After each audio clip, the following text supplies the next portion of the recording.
tell you all the story of disability in Islam. We start with Nabi Musa and the Prophet Moses as a baby sitting in front of the Pharaoh. A hot coal was placed in front of him, and he was commanded by his Lord to place that coal in his mouth so that the Pharaoh would not know that he was the prophet of God. He burned his tongue, and for the rest of his life, he spoke with a speech impediment. We go on to the next story.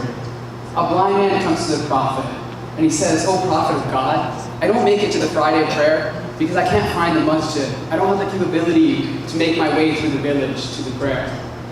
And the prophet said, "No, that's not an excuse.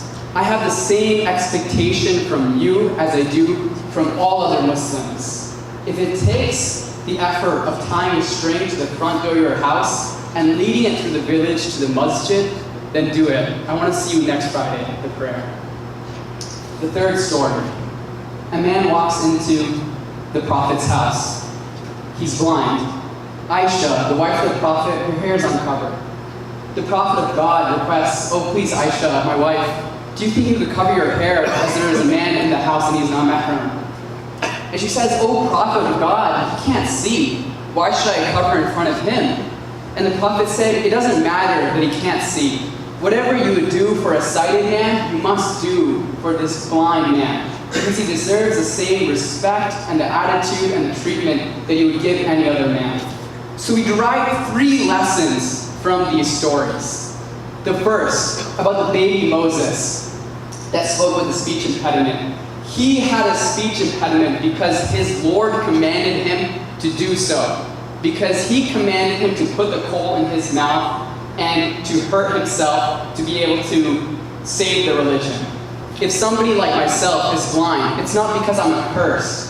It's not because I don't maybe pray Salah on time. It's not because I was born, God forbid, of an illegitimate birth. It's not taboo to be disabled, and we need to start changing that in the Muslim community. The Lord created Moses in a perfect way, and he was disabled, and the Lord created me and all other disabled Muslims in the way that we are, and we're not cursed. The second thing, that blind man was made to come to the Friday prayer even though he had difficulty, because the prophet expected the same from him that he expected from all other people. It's time that we start raising the expectations of the disabled people in this community.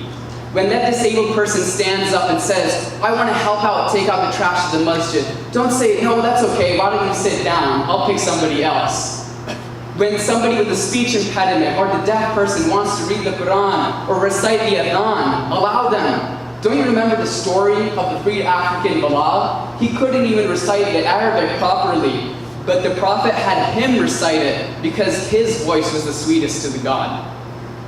The third story is about respect. And this I just don't understand. That I walk into masjids and I see that there's children who are intellectually disabled and they're being mocked by the elders in the community and their peers of the same age. This religion, half of this entire religion, is about our mannerisms, how we interact with one another, how we interact with each other. When you mock somebody for having a disability, then I say, you're not even Muslim, you're not even a human. If when it comes to the matter of disability, I would say that there is no religion more progressive than Islam. And if you claim that you found a religion that's more progressive than Islam when it comes to disability, come and show it to me. Because in my searching, I haven't found it. But when it comes to a people that are more regressive when it comes to the matter of disability, unfortunately, I haven't found one. It's time that we start rewriting the story of disability in Islam in accordance to the Quran. My name is Mahmud Rizvi, and I am an unapologetic, blind, disabled, Shia Athna Ashri Muslim. Thank you.